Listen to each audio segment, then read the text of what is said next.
pemerintahan. Di publik sendiri beda ya. Sore ini kita akan bahas bagaimana sebetulnya refleksi dari kondisi penganggaran pembangunan ekonomi Aceh. Wajar betul kita mengambil refleksi pada sore ini karena ini adalah hari-hari menjelang berakhirnya tahun 2022 dan kita akan menghadapi tahun 2023 yang digadang-gadang oleh Menteri Keuangan kita sebagai masa yang inflasinya tinggi dan juga kita akan menghadapi krisis ekonomi secara nasional maupun global. Jadi pentinglah kita berbicara situasi saat ini dan merefleksikannya ke depan gitu. Saya mulai dari pertanyaan awam ini kepada Pak Safarudin. Kalau saya orang awam, saya mau tahu sebetulnya gimana ya sistem penganggaran di DPR Aceh itu. Baik, terima kasih Bang Yermen atas kesempatannya. Saya atas nama pimpinan dan juga anggota DPR menyampaikan salam hangat buat kita semua dan para pendengar. Menyangkut pertanyaan, tentu kami atas nama DPR mencoba untuk memberikan proses penganggaran di DPR Aceh itu kalau didasari awalnya namanya kepala daerah dan wakil kepala daerah itu berdasarkan hasil pemilu. Mereka kan punya visi misi yang tertuang nantinya bersama dengan kebijakan politik bersama DPR ada namanya RPJM, artinya rencana pembangunan jangka menengah 5 tahunan. Nah, itu menjadi sandaran terhadap setiap tahun dalam kebijakan kita dalam support anggaran sesuai dengan visi misi yang dalam RPJM itu sendiri. Nah, RPJM itu dalam setiap tahunan tentu dengan tolak ukur DAU, DAK dan juga dana otsus yang kita nikmati. Kalau 2022 kemarin itu terakhir kita menikmati 2% dari postur APBN kita. Jadi angkanya bisa berkisar dengan berapa angka nominal APBN diterima gitu. Jadi kalau terakhir itu 6 sampai dengan 7 triliun, artinya dana 2% itu. Nah, kalau 2023 ini tinggal 1%, karena amanat regulasi UPA itu kan penjelasannya 15 tahun kita mendapatkan 2%, 5 tahunnya yang akan depan 2023 sampai 2027 itu tinggal 1% lagi. Tentu ini ada pengurangan yang perlu diformulasikan dalam pengambilan kebijakan dalam anggaran yang kita atur dalam ekonomi di Aceh. Nah, kemudian dalam alimentasi pembangunan sesuai dengan tupoksi DPR dan juga tim anggaran pemerintah Aceh itu ada 2 hal. Satu dengan proses musrembang baik di tingkat kabupaten, provinsi, kemudian melahirkan namanya RKPD, rencana kerja pembangunan Aceh 1 tahunan itu. Artinya arahnya kemana nih? Ibaratnya ini rumah-rumah dalam proses penganggarannya itu dalam RKPA-nya gitu ya. Kalau di provinsi lain itu namanya RKPD. Nah, RKPD itu memuat kegiatan-kegiatan yang memang berdasarkan hasil musrembang. Nah, musrembang itu. Nah, kalau di sisi dari DPR itu hasil dari reses atau pengambilan aspirasi dari rakyat dengan namakan dengan reses. Nah, reses pertama itu untuk penganggaran murni gitu ya, yaitu yang dilaksanakan dari 2 sisi. Jadi ada musrembang, ada bentuknya reses, yaitu dipadukan dan masuk dalam RKPD atau RKPA-nya. Nah, slide KPA itu kita tahu itu hanya memberikan rumah, ini batasan dan ini arahnya. Baru nanti kita lihat dalam KUA PPAS lanjutannya dalam proses penganggaran itu kita tahu berapa besaran yang kita prediksi angka APBA kita di tahun 2000 berjalan. Artinya 2000 ya tahun yang akan datang yang menjadi proses penganggaran yang kita sepakati di tahun ini. Misalnya 2022 untuk 2023-nya RKPA dalam KUA PPAS itu kan bisa kita hitung. Nah, setelah rumahnya sudah ada, barulah kita artinya tim anggaran pemerintah Aceh bersama DPR mengkolaborasi mana kegiatan-kegiatan yang sesuai dengan RPJM itu. Nah, kalau 2023 ini tidak lagi berpatokan pada RPJM karena kan sudah selesai hasil pemilunya, pilkadanya kemarin Pak Irwandi dan Pak Nova kemarin itu kan di 5 tahunannya sudah selesai gitu ya. Nah, 2023 RPM. Nah, rencana pembangunan Aceh itu dengan RPA-nya itu berdasarkan dengan instruksi Mendagri. Nah, arah pembangunannya yaitu bagaimana pemulihan ekonomi. Nah, support anggaran itu. Nah, itu berangkatnya kalau DPR itu hasil musrembang dari pemerintah dengan hasil musrembangnya, kita dengan hasil resesnya dipadukan. Nah, di KUA PPAS kita baru tahu nih berapa yang memang dialokasikan untuk mengakomodir reses, mana yang diakomodir dalam kegiatan musrembang dari kabupaten kota yang dibawa oleh pemerintah di tingkat kabupaten kota. Nah, setelah itu baru setelah KUA PPAS sudah selesai, barulah kita sepakatin rencana anggaran pendapatan belanja Aceh itu dengan RAPBA barulah menjadi sebuah keputusan final secara politik, namanya APBA diketok palu. Nah, hasil APBA itu pun akan mendapatkan hasil evaluasi dan fasilitasi dari Kementerian Dalam Negeri. Ya. Nah, apa yang difasilitasi itu adalah mereka melihat sudah terpenuhi nggak regulasi untuk bidang kesehatan 10%. Ada nggak alokasi ke sana? Kemudian ada nggak dialokasikan untuk sesuai dengan Undang-Undang Pemerintah Aceh. Ada 7 bidang itu penggunaan dana otsus, mulai dari infrastrukturnya, sosialnya, kesehatannya, pendidikannya, kekhususan dan keistimewaan Aceh juga ada di sana di dalam itu, dan juga pengentasan kemiskinan. Nah, support anggaran itu tersedia atau tidak. Nah, kemudian untuk pendidikan udah sampai nggak 20%. Kalau lebih nggak ada masalah. Nah, ya, kemudian bagaimana dengan kegiatan yang bersifat belanja hibah dan bansos? Nah, dan juga belanja modal. Belanja modal itu kan sesuatu program-program yang memang sifatnya itu kepemilikannya kewenangannya tingkat provinsi. Nah, belanja hibah dan bansos itu yang memang jangan sempat hibah bansos itu masuk lompat pagar, artinya tidak dimulai dengan RKPA-nya. Sesuatu bansos dan bantuan sosial itu tidak boleh tertuang dalam KUHP PPAS atau masuk di APBA, di dalam RAPBA kalau dia tidak ada rumahnya di RKPA. Nah, itu sepintas saya mau sampaikan dalam proses penganggarannya. Artinya sebelum ketok palu disitulah baru nanti Kemendagri memfasilitasi kita. Oh, ini dievaluasi mereka APBA-nya. Oh, ini sudah benar, kesehatan sudah terpenuhi, belanja modalnya sudah ada, infrastrukturnya sudah sesuai, kesehatannya sudah terpenuhi. Nah, ini baru menjadi sebuah keputusan bersama. Kalaupun nanti dalam fasilitasi Kemendagri ada yang kurang, kita tinggal menyesuaikan saja. Jadi tidak perlu lagi dengan paripurna keputusan politiknya lagi di DPR. Saya pikir demikian pengantarnya. Ada istilah yang lazim kita dengar, money follow program, gitu kan? Bagaimana dalil lah kita sebut ya, dalil atau ketentuan itu diberlakukan atau diterapkan di DPR Aceh? Ya, kalau kita melihat kan gini, besaran anggaran ini kan dihitung, termasuk juga bagaimana yang berjalan ini, prediksi dalam evaluasi sampai pada akhir tahunnya. Ya. Jadi kira-kira prediksi dari tim anggaran pemerintah Aceh terhadap realisasi itu juga menjadi patokan kita terhadap penambahan dari angka. Jadi kalau kita prediksi mungkin silpanya mendekati angka 1 triliun. Nah, itu sudah bisa dihitung. Dengan angka realisasi itu mulai dari September kita bisa tahu gerak laju dari realisasi itu sendiri. Baik dari proses pengadaan barang dan jasanya, baik kegiatan-kegiatan yang sifatnya swakelola, itu bisa kita lihat itu.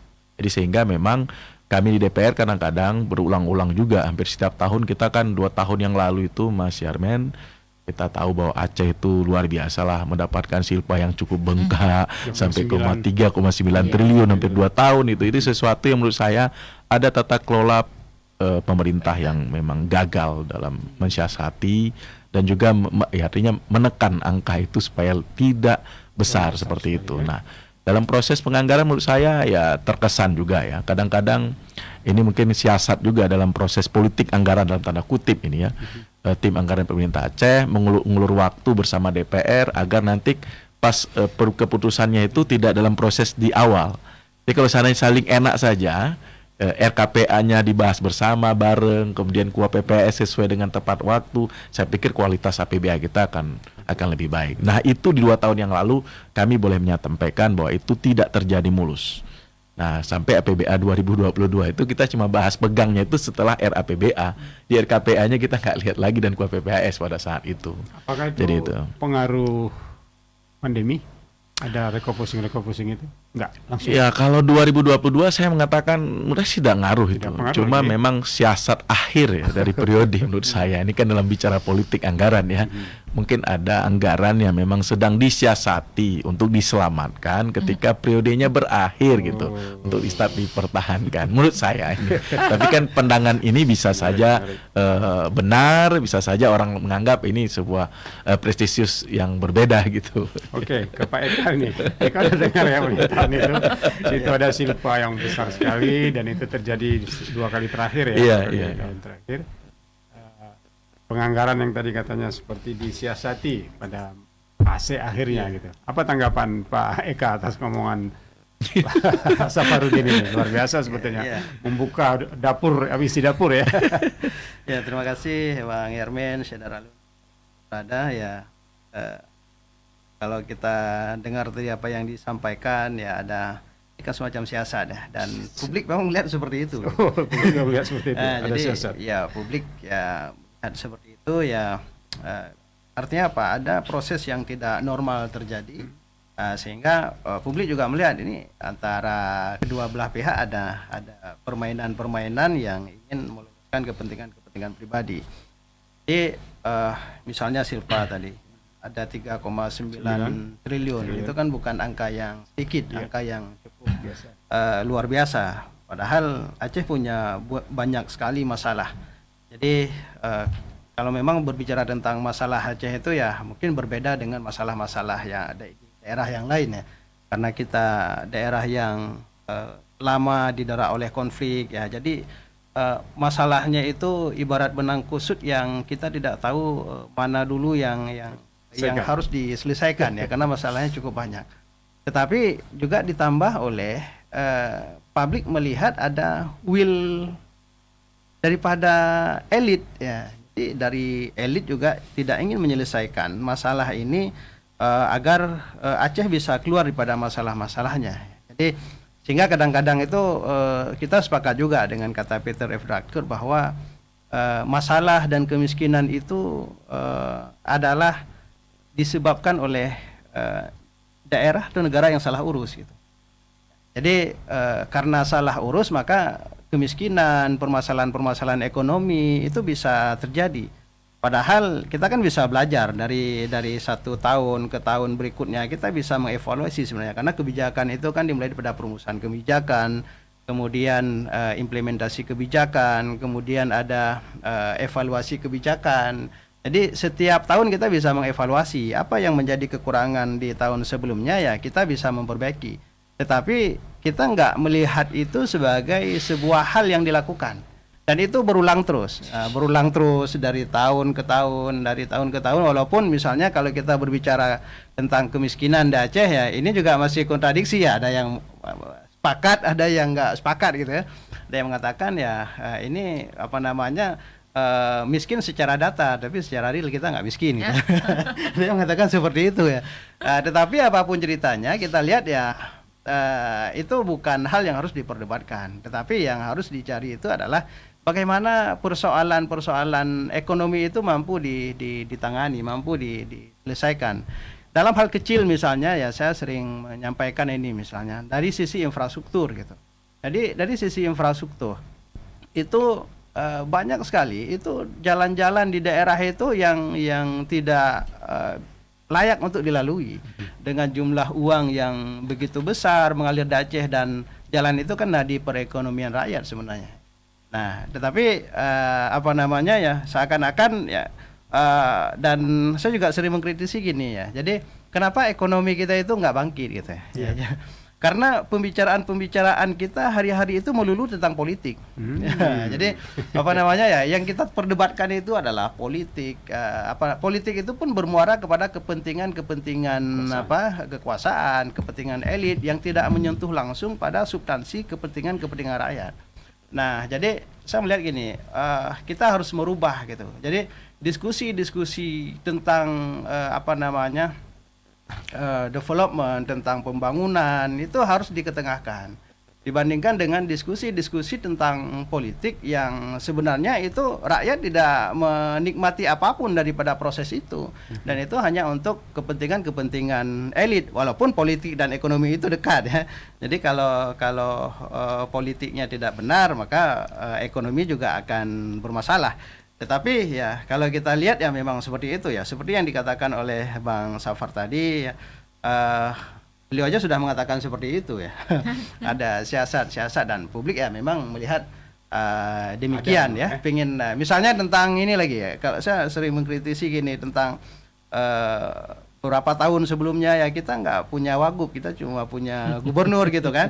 Apakah kita begitu perkasa untuk mengurus Aceh yang begitu banyak masalah dengan tampuk pemimpin elit politik itu kan. Nah, jadi ini juga ada ambisius power ini, jadi kekuasaan yang ingin dikuasai sendiri ya. Jadi kalau saya ya secara melihat dari luar sistem itu tentu Bang Safar lebih paham bagaimana di dalam itu ya. Ya, memang ini penuh siasat-siasat ya, yang apa namanya tidak menguntungkan publik sama sekali gitu. Oke. Akademisi, aktivis LSM itu orang yang berada di luar sistem ya. Kalaupun dikasihkan fraksi, dia fraksi balkon. Parlemen jalanan. Parlemen jalanan. Sekarang kita minta komentar dari Ibu Raihal ya. Nanti kita akan konfrontir kepada DPR Aceh. Bagaimana sebetulnya pencermatan Ibu terhadap jalannya pembangunan di Aceh, khususnya pembangunan sektor ekonomi gitu dalam setahun terakhir ini. Ya, terima kasih kesempatannya, menarik tadi ya. Ada quote baru gitu soal siasat akhir. Namun saya ingin memulai tadi terkait dengan pertanyaan Bang Yarmin tadi itu bagaimana sebenarnya itu dimulai itu kan sebelum kita menuju ke siasat akhir. Oke. Nah itu benar sekali soal musrembang tadi. Tahapannya. Ya, musrembang di tingkat gampung lah kalau di Aceh, kampung dan beberapa istilah lainnya, desa dan lain-lain. Nah itu kan di beberapa gampung itu masih terkesan formalitas. Itu salah satu catatannya. Kenapa saya bilang seperti itu? Karena kalau kita mau tracking itu hasil musrembang desa ke kecamatan, hingga kabupaten kota hingga seterusnya itu banyak usulan-usulan misalnya hasil kesepakatan di tingkat gampung itu yang kemudian begitu kita tracking ke tingkat selanjutnya itu bisa hilang. Nah kalau nggak dikawal, kenapa? Karena ya beberapa asumsinya adalah ada kepentingan-kepentingan lain di atas yang kemudian harus harus dijalankan hingga menafikan keputusan-keputusan atau kesepakatan di musrembang. Nah ini mungkin nanti kita bisa lihat seperti apa itu terjadi. Karena ini mohon maaf juga di DPR juga. Jadi itu juga ada kemudian kebijakan-kebijakan yang saat program-program di SKPA itu juga seperti itu sudah dianggarkan, misalnya sudah direncanakan di awal pembahasan tadi KUA PPAS dan segala macam, RKPR dan segala macam.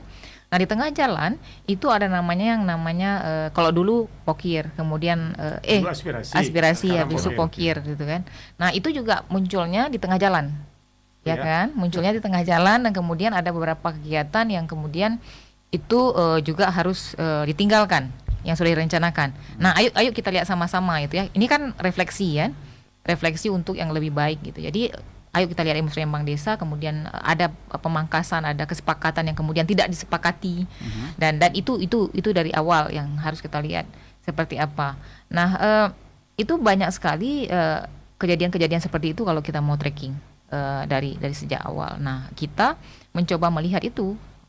Belum lagi kalau cerita yang besarnya dana otsus dan lain sebagainya gitu kan. Mau lihat sektor pendidikan misalnya. Sektor pendidikan itu ada banyak sekali yang harus dibenahi karena Aceh katanya ranking terburuk untuk pendidikan, juga ranking terburuk untuk kemiskinan dan lain. Kesehatan juga baru-baru kasus soal polio dan lain sebagainya. Belum lagi stunting. Nah itu kan kayak kalau kita mau lihat kayak seperti lingkaran setan yang nggak berakhir gitu ya. Kalau kita mau berkaca, ayo kita berbenah dari yang paling kecil tadi, musrembang tadi. Jadi apa yang diketahui oleh masyarakat, apa yang kemudian dibutuhkan oleh masyarakat, itu dipastikan sampai hingga di akhir gitu. Jadi jangan kemudian itu digantikan oleh penumpang-penumpang gelap di tengah jalan. Jadi kita harus pastikan itu kalau mau jujur, Aceh itu nggak mau seperti yang dikatakan oleh Bang Safar tadi, ada siasat akhir nanti kan. Gitu. Jadi yang begitu-begitu saya pikir penting untuk dicermati dan dilihat dari mana, karena tidak mungkin itu kan muncul tiba-tiba gitu. Jadi dia ada alurnya, seperti yang dijelaskan adalah alurnya hingga dia jadi APBA gitu. Jadi atau APBK di tingkat kabupaten kota. Nah penting saya pikir saya tadi ngomong soal partisipasi di musrembang. Nah keran untuk partisipasi itu dibuka, betul, tapi kemudian kerannya menjadi abu-abu ketika di tengah jalan. Ini aspirasinya sudah diberikan, partisipasinya sudah dibuka, masyarakatnya sudah ikut dalam semua tahapan itu, tapi kemudian kontrolnya itu nggak bisa lagi, karena ketika di perencanaan akhir, nah itu kan kita nggak lagi terlibat secara penuh seperti di musrembang. Itu udah di Bapeda kan keputusannya? Iya.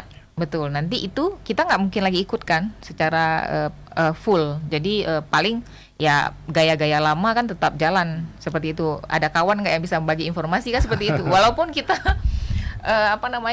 keterbukaan informasi terus didorong seperti itu, tapi gaya-gaya seperti itu tetap harus dimainkan karena misalnya APBD saja. APBA Aceh saja itu baru beberapa bulan kemudian itu baru kita dapat di website. Nah, di website lembaga publik. Nah, itu masih terjadi gitu. Jadi yang begitu-begitu saya pikir menjadi awal kalau kita mau mengkritik soal pembangunan ekonomi di Aceh. Oke. Itu mungkin awal. Ya, saya langsung aja aku tanyakan ke Pak Safarudin. Bagaimana sebetulnya konkretnya atau di DPR, terutama tadi ketika masyarakat di tingkat desa, tingkat kabupaten kota berpartisipasi dalam musrenbang, tapi aspirasi mereka menguap. Tiba-tiba ada masuk beberapa penumpang gelap penumpang gelap. di tengah Gimana jalan. tuh? Kok bisa terjadi seperti itu, Pak Safarudin? Ya, saya coba klarifikasi dulu lah ya soal pokir DPR lah ya. Saya ini berarti yang ketiga ketok palu lah ya di prodi kita lah ya, di kita. Nah, kalau proses pokir itu tetap di RKPA. Jadi KPA, kegiatan RKPD ya, RKPD. RPKPA-nya. Jadi kalau seandainya itu udah di KUAP PPAS dan pembahasan RAPB apalagi itu bukan pokir lagi namanya. Itu udah pembahasan bersama yang disepakati ini program-programnya gitu. Walaupun memang programnya itu yang kita ambil itu adalah apa yang sudah diusulkan melalui musrembang yang ada di RKPA-nya. Jadi itu tidak ada lagi pokir. Pokir itu tetap di RKPA, Bang. Ya, apalagi bansos dan bantuan sosial itu tidak boleh sama sekali lagi. Kalau itu ada, itu pasti dicoret. Nah, sudah pasti secara otomatis di fasilitasi dan evaluasi Mendagri itu pasti dicoret. Itu satu. Yang kedua, kita mau berkaca nih. Kalau melihat kondisi Aceh kekinian, kita tahulah prestasi kita memang selalu dianggap jauh dari rata-rata nasional. Harapan hidup kita juga rendah. Kemudian juga prestasi pendidikan kita jauh dalam rata-rata nasional. Bicara kemiskinan lagi. Nah, kalau saya berkacanya adalah lihat data aja. Data. Ya, kalau kita datanya ya wajar. 15 tahun dana otsus yang kita terima 2% itu dibawa kemana sebenarnya? Nah, itu dia. Kemana? Nah, itu kita lihat. Nah, kalau kita lihat datanya dari 95 triliun itu yang kita terima 15 tahun itu lebih banyak infrastruktur. Nah, pertanyaannya infrastruktur yang mana yang fundamental hari ini yang dirasakan oleh masyarakat Aceh? Toh itu yang hari ini yang multi-years. Selebihnya kan nggak ada. Nah, apalagi jantung dari ekonomi Aceh itu ya APBD, APBA dan APBK kita gitu. Nah, bicara kemiskinan kita juga mau lihat, bedah juga kemiskinan kita. Kenapa ini masih dalam tanda kutip nomor 1 di Sumatera dan 6 di tingkat nasional, menunjukkan bahwa support anggaran dalam kegiatan-kegiatan dan program-program untuk pengentasan kemiskinan itu tidak dilakukan oleh pemerintah maupun juga DPR gitu. Nah, ini juga yang kita mau sampaikan. Nah, kalau RPJM dalam posisi kita mengangkat lah ya ekonomi masyarakat Aceh. Salah satunya program terbaik menurut saya di periodenya Pak Irwadi dan Nova di akhir 5 tahunan ini adalah target 60.000 rumah. Tapi kan nggak mencapai target itu. Jadi nggak pernah komit gitu. Nggak pernah komit dengan apa yang sudah menjadi keputusan dalam RPJM itu sendiri gitu ya. Kemudian juga kita lihat setelah diberikan rumah, penerimanya itu juga menurut saya nih dalam pemikiran kita melihat situasi itu ada juga yang memang orang tidak layak untuk mendapatkan itu. Didapatkan. Kemudian juga kita lihat setelah mereka dapat terbantu dia punya tempat tinggalnya, tapi bagaimana dia dengan listriknya, kemudian yang lain-lainnya gitu ya. Setelah itu, nah ini kan menjadi beban juga. Nah, kemudian lagi juga ada bicara soal kearifan lokal kita. Ya, standar parameternya BPS itu berlaku sama mungkin dengan provinsi-provinsi lain, sehingga misalnya soal jamban kita masih banyak rumahnya di dalam tidak ada kamar WC-nya, itu WC di luar, itu juga menjadi indikator parameter kemiskinan kan ya. Tapi paling tidak saya mau katakan bahwa mulai sejak kita itu pelan-pelan kita sudah mencoba support anggaran. Salah satunya adalah memperkuat kegiatan pokir. Kegiatan pokir itu adalah kegiatan yang memang dari rakyat. Kalau kita mencoba perbandingkan apa yang diusulkan dalam musrembang yang tadi macet kata Mbak ini tadi, ya saya mengatakan bahwa kemacetan itu ya ada di Bapeda. Bapeda lah rumahnya kita gitu, di RKPA-nya gitu. Nah, kalau Bapedanya melihat potensi RPJM itu dituangkan nanti ketika sebelum KUAP PPAS kita sepakat ini begini nih. jangan sempat lari dari sini. Nah, sekarang kadang kan ketika benturan saya katakan tadi siasat anggaran baik DPR ya dengan fraksi-fraksinya kami yang ada di dalam, kemudian dengan keinginan pemerintah itu tidak pernah tegas tegak lurus bersama, sehingga apa ya saling kuat-kuat, saling menyandra akhirnya APBD itu kan. Nah ini saya mengatakan, saya nggak mau menutup apa yang kejadian di dalam itu. Paling tidak kita ingin menyampaikan misalnya soal pendidikan 20%, bukan 20% kita punya, malah lebih 20%. Cuma arahnya kemana? Makanya ketahuan lagi kemarin wastafel. Padahal bukan penggunaan yang memang dirasakan itu untuk menunjang prestasi. Nah, artinya anggaran di 25% kemarin di pendidikan itu tidak dipergunakan untuk penunjang prestasi untuk mengejar ketertinggalan kita di bidang pendidikan. Itu salah satu mungkin potretnya Bang, itu yang saya mau sampaikan. Istilahnya nggak tepat sasaran. Nah itu sekarang. Tapi paling tidak kalau DPR, saya nggak katakan 100% kami bahwa dilatar belakangi dengan semangat dari reses itu ya. Kadang-kadang banyak juga reses kami ini, ini nggak ada rumahnya, ini nggak boleh. Kenapa? Ada keterbatasan kewenangan. Nah sekarang kan pemerintah itu membatasi, misal pembangunan jalan di pertanian atau jalan ke perkebunan, nggak boleh karena bukan kewenangan provinsi. Padahal itu dibutuhkan oleh masyarakat. Kalau seandainya diberikan dengan APBA kita, paling tidak masyarakat bisa terbantu. Itu kewenangannya kabupaten. Nah kita bilang soal pengaman tebing karena kita ini suasana banjir segala macam. Kewenangannya bukan di kita, kewenangan pusat.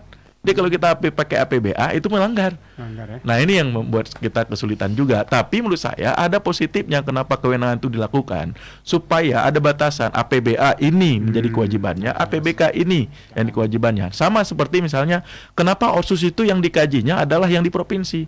Kabupaten kota kan menerima juga dana Otsus. 40% mereka dibagi itu, terus dibawa kemana? Kenapa nggak dievaluasi itu juga gitu? Ya ini dalam kacamata kita nih, bukan membela diri juga nih Pak ya. Membela diri, tapi bang tidak, kita mau secara konstruksi berpikirnya adalah supaya fair ya. Kami di DPR Aceh selama di periode ini menurut saya nih dalam kapasitas sebagai anggota DPR dan pimpinan juga yang terus ikut dalam proses penganggaran ini, menurut saya ini kualitas APBA-nya pelan-pelan memang ya kita nggak mengatakan bahwa ini sudah cukup baik, tapi paling tidak mendekati kebaikan lah. Contoh misalnya komitmen kita mempertahankan rumah duafa tetap ada. Kadang-kadang bukan hanya di reguler saja APBA, tapi namanya rumah duafa itu, tapi pokir-pokir kami itu banyak di rumah duafa. Iya itu dia Bang. Oke. Pendengar dan pemirsa sekalian, Anda bisa berpartisipasi dalam talkshow interaktif ini. Silakan hubungi 08 1168 9020. Saya ulang nomor teleponnya 08 1168 9020. Kami di studio siap melayani kalau ada pertanyaan. Oke, sekarang kita beralih ke dana otsus ya. Tadi udah disebut-sebut. Kurang lebih kan hampir 88%, 88 triliun dan sebentar lagi bisa tahun ini bisa sampai 95 ya, sampai 95. Nah, tadi udah dibilang bahwa angka sebesar itu sebetulnya bukan hanya dimanfaatkan tingkat provinsi tapi juga di kabupaten kota. Iya, benar. Oke. Ada telepon masuk.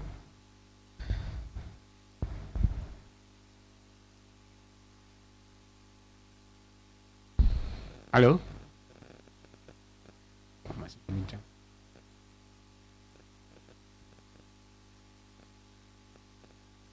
Ya. Assalamualaikum. Oke. Waalaikumsalam. Dari siapa dan akan ditujukan kepada siapa? Nomor telepon. Saya Amelia dari Takengon. Oke. Silakan. Pertanyaannya begini, 70% APBD Aceh untuk pegawai di eksekutif dan eksekutif. Makanya Aceh dikatakan terus miskin. Apakah ada solusi untuk kemajuan Aceh? Kalau begini caranya mengurus Aceh, sepertinya PJ Gubernur Aceh tidak bekerja sama sekali untuk Aceh. Nah, tolong tanggapannya, Pak. Baru aja dapat penghargaan sebagai orang berkinerja terbaik. Oke lah, silakan. Siapa tanggapi dulu nih?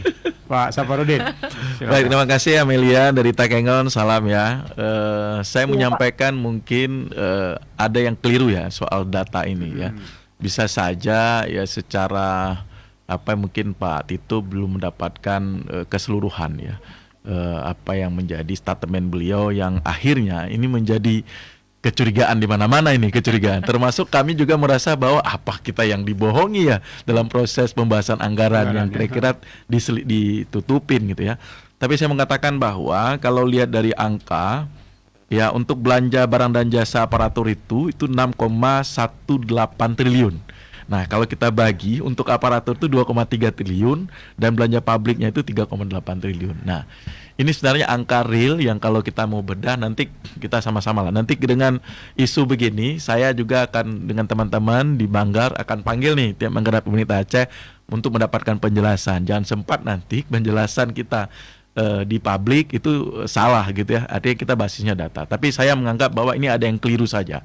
Ya, kalau seandainya dikatakan hanya 20% ke masyarakat seperti statementnya Pak Tito, pertanyaannya yang evaluasi dan fasilitasi ini adalah Kemendagri loh. Mereka juga. Harusnya kan mereka kan sudah Dari awal. mengontrol itu, Dari awal. kasih tahu lah gitu ya. Ini nggak benar ini banyak sekali itu belanja pegawainya gitu kan. Nah menurut saya ini nggak fair juga. Tapi sekali lagi saya mengatakan bahwa bagi kami DPR ini menjadi kewajiban juga nih otokritik. Kalau saya memang ada yang keliru, ada yang bermasalah, kami coba akan perbaiki dan minta keterangan kejelasannya kepada pemerintah Aceh. Menurut saya itu. Ya. Pak Eka, untuk kasus ini apa komentarnya nih? Ya. Soalnya sudah dinyatakan itu keliru kan, menurut Bapak gimana? Ya, kita memang selalu ribut ya. Di akhir tahun itu ya. Dan memang terkait dengan anggaran belanja itu kita selalu memang menjadi menjadi berita hangat ya. Sumber polemik juga ya. Sumber polemik. Jadi belanja aparatur itu lebih besar dibandingkan dengan belanja publik. Dan mungkin disinilah pentingnya keterbukaan informasi publik tadi Iya, ya, benar, gitu. benar, setuju. Jadi agar masyarakat tahu ya. Jadi masyarakat mudah mengakses ya, misalnya APB ini bisa dimulai di tahun 2024 nanti 2023. Jadi berapa pos APB Aceh, kemudian peruntukannya kemana, dan itu memang perlu disosialisasikan. Benar, dan itu bagian daripada keterbukaan informasi agar di saat ada info-info yang berseliweran ataupun ada yang menyampaikan, rakyat ya bisa sudah lebih duluan tahu. Dan ini kan membuat citra juga menjadi nggak bagus ya. Nggak bagus, ya. Jadi citra pemerintah ini pun menjadi jelek, apalagi yang menyampaikan ini seorang Mendagri loh, bukan Bukan orang sembarangan ya. bukan orang biasa yang menyampaikan. Dan ini dari kemarin itu di berbagai macam grup ya, ini menjadi berita yang trending ya. Pantesan ya selama ini jadi Headline-nya. jadi headline gitu, masuk ke Detik misalnya ya. Jadi yang kita terima itu bukan dari media-media lokal, tapi dari media-media nasional juga menyampaikan itu. Nah, tapi saya rasa ya memang terlepas belanja publik itu lebih besar ya, tetapi kalau kita lihat ya memang pembangunan ekonomi di Aceh juga masih menjadi PR yang besar gitu. Jadi mungkin volumenya itu harus diperbesar lagi karena kita punya masalah yang cukup besar. Kita kembali kepada Ada telepon lagi ya? Ada yang mau partisipasi? Silakan. Assalamualaikum. Waalaikumsalam. Ya, silakan Bapak mengajukan siapa namanya dan berasal dari mana, serta akan mengajukan pertanyaan kepada siapa dari tiga Saya narasumber. Teguh dari Banda Aceh. Teguh Ingin ya. bertanya, Silakan. PJ baru dapat prestasi di level nasional. Apa indikator prestasi tersebut? Sedangkan Aceh masih sakit. Iya, Apa masih yang perlu miskin ya. narasumber berikan pandangan tentang ini? Terima kasih. Kebetulan di sini nggak ada mewakili pemerintah. Siapa mau tanggapi, ayo. Indikator ya, indikator. Saya lah ya, Silakan. biar DPR juga melihat kinerja PJ selama beliau ditetapkan sebagai penjabat gubernur di Aceh. Kalau menurut saya biasa-biasa saja. Gitu ya, landai-landai Jadi menurut aja ya. saya belum ada gebrakan yang menurut saya itu menggembirakan bagi kita ya. Menurut saya ini perlu juga pertanyaan besar, parameternya apa nih kinerja baik gitu ya. Mungkin kalau dibandingin PJ yang lain ya kali ya, karena beliau kan sering ke Jakarta terus ya. bolak-balik, beliau juga ketemu dengan beberapa menteri. Ya kita doakan nih apa yang sudah beliau ya artinya tancapkan untuk kebaikan ekonomi di Aceh, apalagi untuk mengundang para investor katanya. Ini kita tunggu nih, kita tunggu jawaban beliau secara konkret sehingga ya ke depan kita artinya beliau juga mengatakan bahwa ya nanti insya Allah kalau seandainya pun kita tinggal 1% bisa ditopang nih dengan banyaknya hadir para investor investasi ya, yang sampai ada. gitu ya. Ya sampai begitulah kita harapannya. Cuma ya sekali lagi saya katakan saya setuju nih dengan pernyataan penelpon kita ini ya. Indikatornya apa? Saya juga bingung, menurut saya biasa-biasa saja kan belum ada yang luar biasa dilakukan gitu. Oke. Tapi salah satu komitmennya tempo hari akan berupaya meminta perpanjangan dana otsus dan itu hanya dilakukan oleh PJ melalui surat ya. Ya, perpanjangan otsus ini sebenarnya itu adalah ya bicara hukum dan politik nih Bang Yarmen. Saya mau sampaikan bahwa DPR Aceh hari ini draft yang sudah disiapkan oleh naskah akademik oleh Unsia itu sudah disampaikan kepada DPR.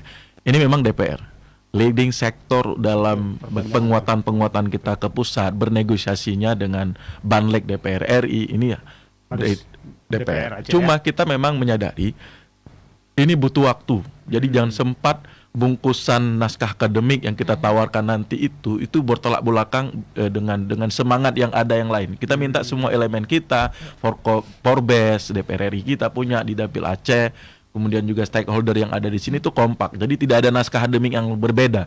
Nah, tapi itu juga merujuk dengan bagaimana yang kita punya kekuatan politiknya, sejauh mana kita bisa mampu menekan sehingga angka negosiasi ini bisa bukan hanya soal otsus tapi soal kewenangan dan apa yang ditertuang dalam MOU Helsinki, penguatan kearifan dan kekhususan Aceh yang perlu juga harus kita jaga karena menurut saya ya negara ini kan pengennya Aceh ini damai, itu satu. Itu kan itu sudah selesai ini kan.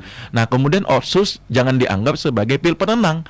Kalau dianggap bahwa Aceh kemarin sakit dikasih pil penenang berarti nggak perlu lagi otsus. Tapi otsus ini bagian cara negara untuk memperlakukan Aceh untuk bangkit secara ekonomi dan bisa mendapat kesejahteraan.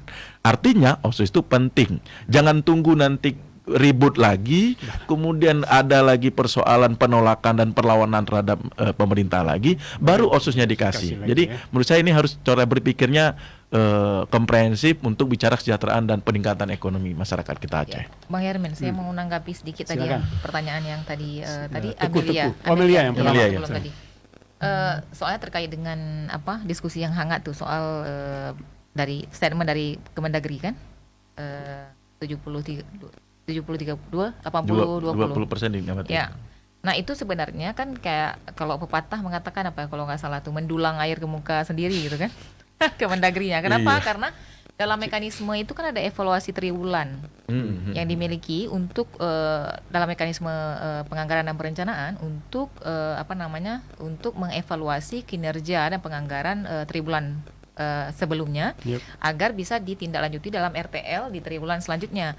Nah itu kenapa tidak diinfokan sebelumnya hasil evaluasi triwulan. Ya, evaluasi triwulan itu sebenarnya itu menjadi informasi publik juga yang harus disampaikan. Jadi nggak ujuk-ujuk di akhir langsung mengatakan bahwa ini 80-20% gitu. Nah, hasil evaluasi sebelumnya apa yang dilakukan oleh para pihak terkait lah kan? Ketika hasil evaluasinya keluar, kemudian RTL-nya apa? Triwulan pertama, triwulan selanjutnya hingga akhir tahun gitu. Nah, itu saya pikir ada yang luput yang seharusnya juga harus diinformasikan gitu. Kalau kinerjanya atau serapan anggarannya itu buruk di triwulan pertama seharusnya itu sudah kelihatan dan sudah langsung dikeluarkan statement, dievaluasi gitu. Jadi ada konsekuensi anggaran, konsekuensi bla bla bla lah gitu kan. Nah, itu seharusnya itu sudah keluar di setiap triwulannya. Nah, itu saya mungkin mau jawab. Jadi untuk terkait dengan pertanyaan Amelia tadi itu saya pikir. Terima kasih. Nah sekarang kita proyeksikan ke depan ya. Kalau situasi yang sudah itu kurang menggembirakan, bahkan silpanya juga kurang kan. Bagaimana ke depan membangun Aceh gitu. Saya kutip hasil riset dari teman-teman peneliti di Bank Indonesia Perwakilan Aceh. Menurut mereka salah satu cara untuk memajukan perekonomian Aceh atau roda perekonomiannya bisa bergerak lebih dinamis itu adalah dengan di Aceh ini harus ada katanya industri pengolah bahan baku ya, bahan mentah. Bahan kita banyak, kita punya sawit, kita punya kelapa, kita perikanan, tapi semuanya itu orang luar yang memanfaatkannya. Itu menurut mereka. Kemudian yang kedua adalah sektor pariwisata harus digenjot karena itu memberikan manfaat besar bagi pertumbuhan ekonomi Aceh. Kalau menurut Pak Saparudin? Ya, Itu BI. saya setuju dengan amatan itu kan survei ya. Survei mereka. Apalagi kita kan saya katakan denyut nadi ekonomi Aceh itu tok dengan APBD. Jadi kita belum melihat bagaimana ruang dari pemerintah menghadirkan PAD ya, sumber PAA dari pendapatan sekarang PAA kita itu kan di sektor yang lain. Nah, sektor realnya misalnya Lampulo kan kita punya hasil yang luar biasa juga gitu ya. Harusnya bagaimana kita coba menghadirkan industri di bidang itu. Kemudian juga seperti kelapa dan sawit. Ya semua orang mungkin di Malaysia, Singapura tuh tahunya dari mana ya? Dari Aceh. Nah, cuma olahannya mereka yang punya toke-toke ininya kan gitu. Nah ini yang sebenarnya belum hadir. Menurut saya pemerintah harus peka terhadap itu dan tentunya kami DPR ya harus berkomitmen juga. Kemudian kadang-kadang kan ini juga menjadi pertanyaan besar. Apakah nanti kedatangan para investor dan juga para orang-orang yang ingin menanamkan modalnya di Aceh itu diberikan kemudahan atau tidak? Ini juga komitmen juga pemerintah. Birokrasinya jangan ribet. Kemudian tidak ada pungli, tidak ada juga mungkin soal faktor keamanan juga. Nah, ini juga menjadi persoalan real yang harus kita sadari. Pemerintah mampu menjamin itu. Nah, menurut saya itu yang perlu kita hadirkan untuk menjawab isu tantangan ke depan. 1% lagi kita nikmati, terus 5 tahun 2027 kita udah selamat tinggal nih OSUS, udah nggak ada gitu ya. Nah tambah lagi kalau kita bicara 2022 menjelang akhir nih kita 26 ini kan udah selesai nih. Ibaratnya kalau para kontraktor nih pada sibuk nih kalau nggak seandainya SPN gitu ya. Nah kita mau lihat gerak realisasi anggaran kita, mudah-mudahan nih angka realisasinya cukup kuat. Dan saya memprediksi mungkin ya kalaupun tidak 5% seperti target dalam tim anggaran pemerintah Aceh, tetapi menurut saya tingkat 8 atau juga paling besar tuh 10%. Artinya 1,5 triliun. Paling tidak sudah jauh sekali dari dengan tahun 2 tahun yang lalu dengan 3,9 triliun itu. Bapeda menyiasati berkurangnya pendapatan Aceh dari dana otsus yang dari 2% menjadi 1% itu dengan mengandalkan CSR dari berbagai industri atau korporat yang ada di Aceh. Itu cukup menjanjikan nggak kira-kira? Itu kecil sekali kalau itu kecil sekali. Menurut saya itu ya siapa jadi gubernurnya kalau itu aja jadi andalan ya siapa aja bisa gitu. Jadi harus ada terobosan. Ya harus ada terobosan besar untuk Aceh ini. Kemudian satu itu kemudian lagi Bang Jarmen. Ini Aceh kan menurut saya enggak masyarakat kita ini masyarakat yang kuat ya. Artinya minat untuk mencari nafkahnya tinggi gitu. Ya. Tinggal polesannya saja. Memang kita butuh pemimpin yang kuat itu menurut saya. Jangan sampai orang Aceh merantau semua. Ini bagian dari kampanye 2024. Pemimpin yang kuat. Nggak apa-apa. Silakan Pak Eka. Menurut Anda Aceh ke depan itu akan lebih baik kalau dilakukan apa gitu, baik oleh eksekutif maupun legislatif? Saya teringat begini ya. Jadi dalam sebuah kajian ini ada sebuah kasus misalnya kenapa negara-negara kaya itu tapi cenderung miskin. Penduduknya cenderung miskin. Kemudian utang yang begitu besar, dana yang begitu besar digelontorkan itu juga tidak kunjung membuat masyarakatnya ekonominya kunjung membaik gitu. Nah, ada persoalan di sini persoalannya itu adalah masalah korupsi dan tidak tepat sasaran. Nah, jadi ini menjadi sebuah persoalan gitu. Jadi masalah uang yang begitu besar di Aceh, misalnya kita tentu sepakat ya dana otsus itu ditambah di Aceh. Diperpanjang itu kita sepakat agar karena kita memang banyak tergantung daripada dana otsus. Tetapi kalau begini polanya itu juga tidak menjanjikan bahwa Aceh itu akan kunjung menjadi lebih baik ekonominya. Kenapa? Karena begitu besar uang yang ada tetapi tidak menyentuh substansi apa yang dihadapi oleh masyarakat. Contoh misalnya dari tahun 2008 sampai sekarang misalnya dengan dana otsus itu, efek dana otsus itu berapa lapangan pekerjaan yang tersedia untuk Aceh? Tidak ada gitu. Bahkan hari ini lulusan perguruan tinggi ya kita melihat itu ya mereka hanya akan menjadi calon-calon pengangguran gitu. Ya jadi kenapa ya? Karena mereka nggak ada peluang untuk bekerja. Ditambah lagi dengan dana otsus tadi itu tidak mengalir di Aceh gitu. Hanya sebentar singgah di rekening ya kalau nggak online ya untuk belanja dan untuk berputar di luar Aceh. Artinya uang yang besar di Aceh itu juga tidak memberikan impact yang besar bagi Aceh. Nah, saya rasa ke depan ini juga penting juga untuk diperhatikan. Jadi jika begitu banyak uang yang ada dan itu juga tidak menjanjikan. Ditambah lagi misalnya Will tadi, misalnya kita bicara tentang apa yang terjadi di Aceh selama ini. Misalnya, ada berbagai macam dana aspirasi kah atau dana pokir kah itu, dan itu juga menjadi sebuah hal yang banyak juga menuai kontroversi karena tidak tepat sasaran. Contoh misalnya dalam kasus beasiswa misalnya, kita bisa melihat itu. Gitu.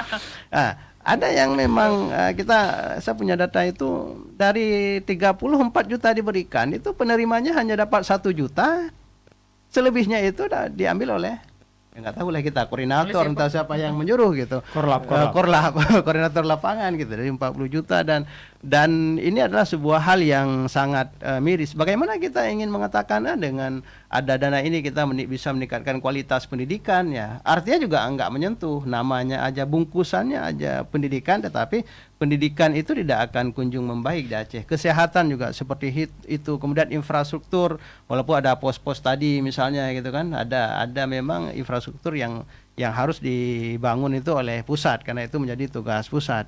Nah, tetapi banyak segmen-segmen lain yang memang dana otsus itu hanya menjadi sebuah sebuah hal yang seakan-akan besar, padahal itu tidak memberikan efek yang luar biasa bagi setiap lini yang ada di Aceh. Nah, jadi apa yang ingin saya sampaikan, jika tidak tepat sasaran, maka sebesar apapun dana otsus Aceh itu tidak akan memberikan efek bagi Aceh. Itu ya. Itu karena tidak tepat sasaran. Atau karena ada yang ngutil-ngutil. Iya, itu juga ya. Ada permainan juga gitu ya.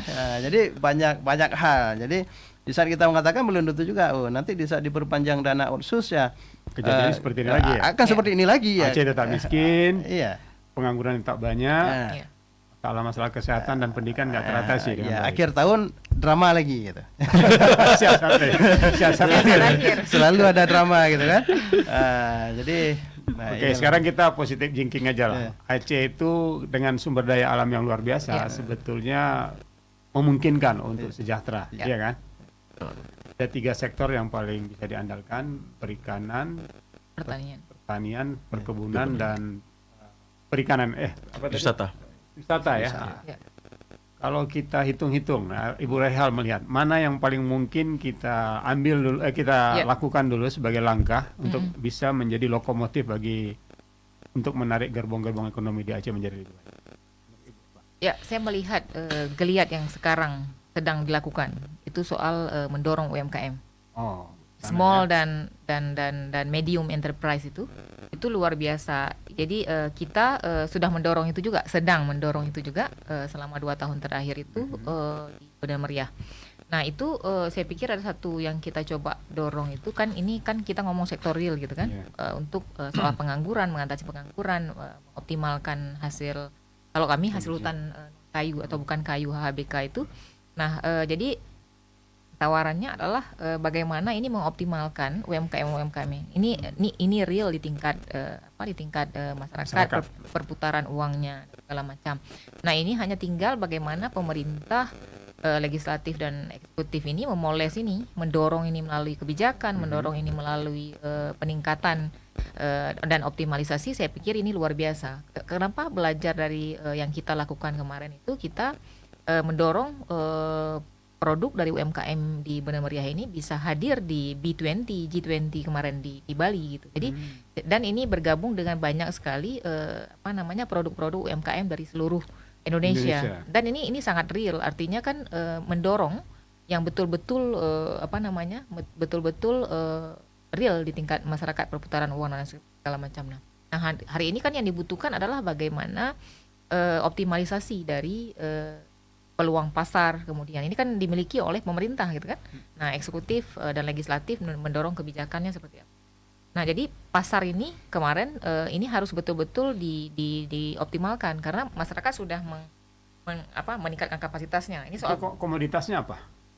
Kalau kemarin di Banda Meriah itu aren sama janeng. Aren ya. Aren sama janeng. Jadi kita mendorong sekaligus ini ya penyelamatan lingkungan karena hasil hutan bukan kayu yang dikelola. Dan ini ternyata respon pasarnya luar biasa soal gaya hidup dan lain sebagainya karena penggunaan gula yang ini kan. Nah jadi ini saya pikir ini harus ditemukan harus ditemukan di berbagai wilayah di Aceh untuk kemudian dioptimalkan. Kenapa? Karena ini kan sekaligus menjawab beberapa tantangan tadi disebutkan oleh Pak Eka soal pendidikan, soal kesehatan, soal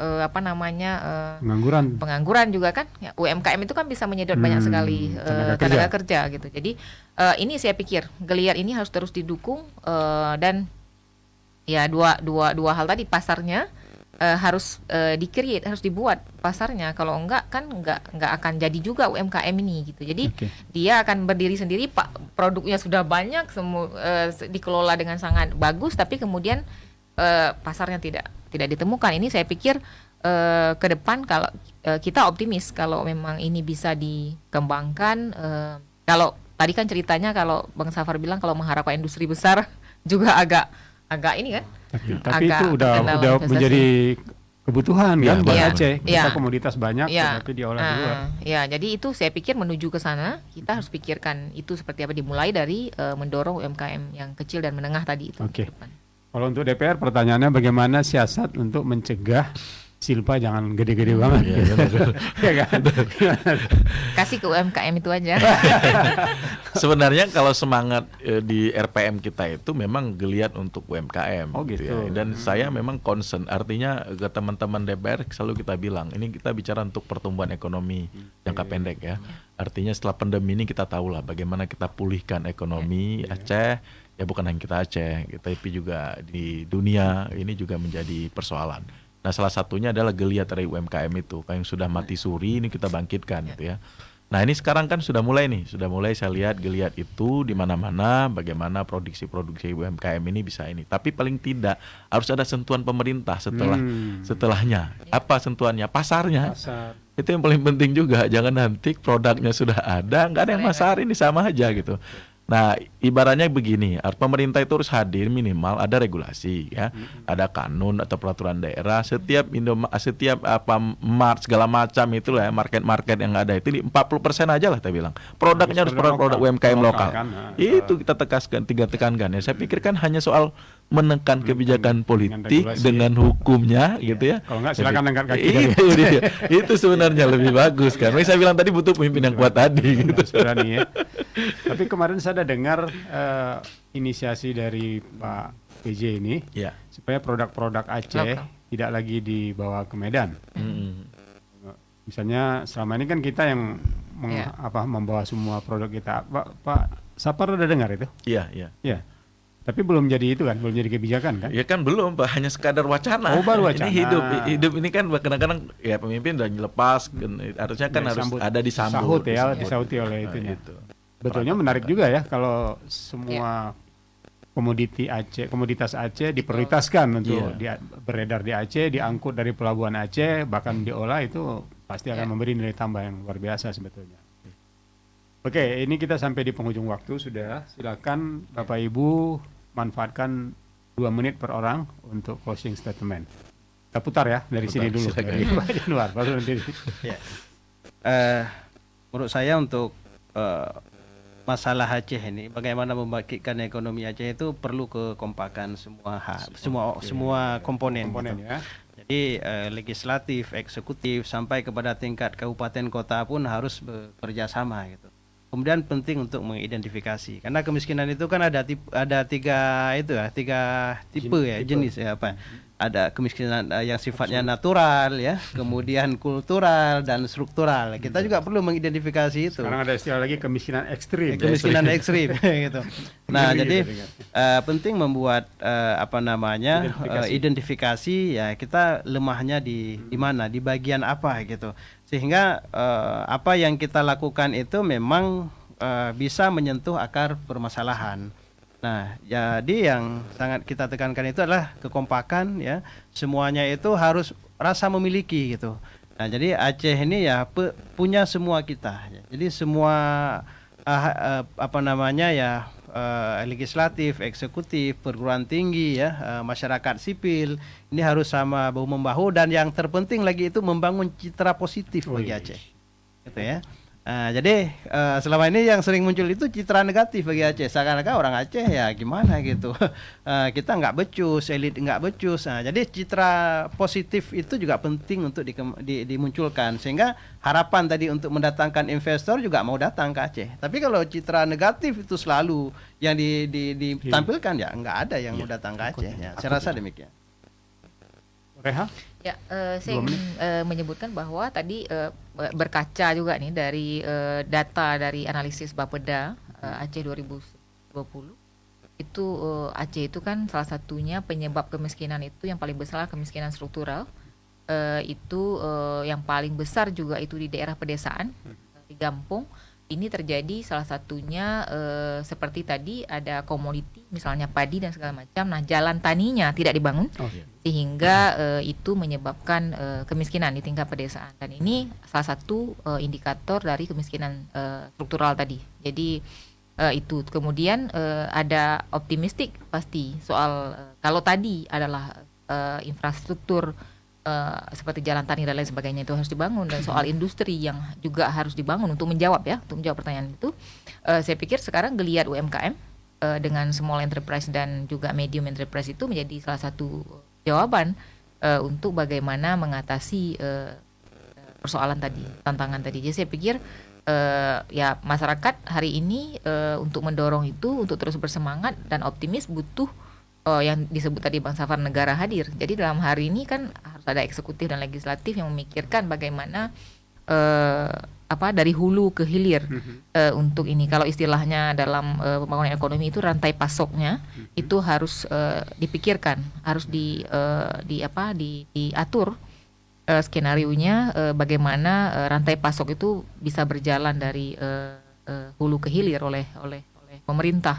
Dalam hal ini kan tidak hanya eksekutif tapi juga legislatif, bagaimana melihat ini sebagai satu kebijakan yang menyeluruh gitu. Jadi ya sama-sama nggak mungkin ini kita gantungkan satu misalnya pada dinas koperasi dan UMKM, nggak mungkin. Tapi ini harus didukung sepenuhnya juga oleh legislatif, misalnya di komisi-komisi tertentu secara detail bahkan keseluruhan kan dalam. Jadi prioritas misalnya hari ini tahun depan misalnya di Kementerian Desa itu prioritas 2023 penggunaan dana desa misalnya itu untuk ekowisata dan lain sebagainya.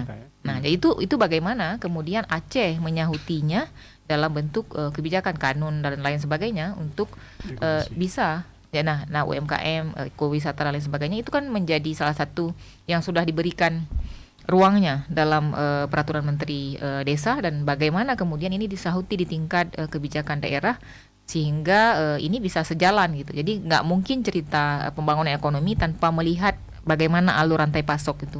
Jadi itu saya pikir penting untuk dilihat dan dicermati karena muara kebijakan itu sangat penting untuk menindaklanjuti implementasi. Dan satu lagi yang terpenting adalah bagaimana ini ketika dirumuskan cerita awal tadi dalam musrembang dan lain sebagainya, nah ini bisa dikawal dan dipastikan nggak raib tiba-tiba menguap ya. Oke. Terima kasih. Terima kasih Bu Reha. Ya. Terakhir Pak Safarudin. Baik, saya pikir semua kita harus punya rasa optimisme untuk bangkitnya ekonomi Aceh, baik ketergantungan terhadap otsus yang tinggal 1% ini, artinya akan ada jalan keluar ya.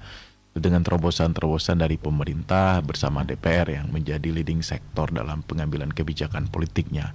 Kemudian yang kedua, saya juga memberikan himbauan, tidak bosan-bosan para civil society, para akademisi, praktisi di luar dari kami di parlemen itu terus berkontribusi, memberikan ide gagasannya untuk keselamatan ekonomi kita. Yang ketiga menurut saya adalah ini banyak sektor yang membutuhkan tenaga dan pikiran kita sesuai dengan apa yang disampaikan oleh Pak dosen kita ini. Kita harus kompak ya untuk menghadapi tantangan. Ini belum lagi nih tantangan kita 2035, bonus demografi bagaimana nih para anak muda ke depan, tantangan globalisasi dan lain-lain ini juga penting. Nah, kalau krisis dunia, biarlah negara ini mensiasati seperti apa. Paling tidak jangan dipangkas lah priorisasinya. Saya pikir itu. Terima kasih Marian Mendas waktunya. Saya pikir itu seluruh saja Mas. Terima kasih. Pendengar, para pemirsa dan pendengar sekalian, kita sampai di penghujung waktu. untuk diskusi ini dari awal tadi kita udah dapatkan banyak gambaran, terutama misalnya bagaimana sistem penganggaran di DPR Aceh kita. Kemudian juga ada kebijakan money follow program. Terus kemudian di satu sisi juga ada partisipasi masyarakat ketika misalnya ada penganggaran, terutama melalui musrenbang mulai tingkat kecamatan, kabupaten kota, desa, kecamatan, kabupaten kota sampai ke tingkat provinsi. Tetapi perlu dikawal supaya seperti kata Ibu Rehal tadi, jangan tiba-tiba menguap, jangan tiba-tiba hilang, dan itu nanti dikomplain oleh masyarakat yang pernah mengusulkannya. Sebetulnya yang diusulkan masyarakat itu adalah sesuatu yang betul-betul dia butuhkan, tapi tiba-tiba realisasinya tidak di akhir itu menjadi hilang. Mudah-mudahan ke depan tidak lagi. Dan kemudian DPR bersama pemerintah Aceh seperti kata Pak Safarudin tadi, kita harus optimis terutama karena peran dari dua lembaga ini, eksekutif legislatif, adalah leading sector untuk membangun dan membangkitkan perekonomian Aceh, sehingga tidak lagi kita berada pada situasi di mana Aceh tetap menjadi termiskin di Sumatera, nomor 5 atau nomor 6 secara nasional. Kita punya potensi, kita punya sumber daya alam yang banyak sekali, dan seharusnya ini harus menjadi kekuatan ekonomi Aceh untuk Aceh bangkit lebih maju. Amin. Ya, mudah-mudahan bisa terwujud. Dan jangan lupa civil society, kata Pak Safarudin tadi, harus ikut memberikan ide atau gagasan yang bernas, yang cemerlang untuk Aceh yang lebih baik. Demikian saya kira pertemuan kita pada sore ini. Sebagaimana harapan kita di awal tadi adalah refleksi, dan ke depan proyeksi kita Aceh akan bangkit ekonominya, meskipun itu di tengah-tengah krisis ekonomi global gitu ya. Dan bila taufik wa hidayah, wassalamualaikum warahmatullahi wabarakatuh. Waalaikumsalam warahmatullahi wabarakatuh. Secara khusus kami sampaikan terima kasih kepada dua penanya tadi, Amelia dan Teguh. Terima kasih.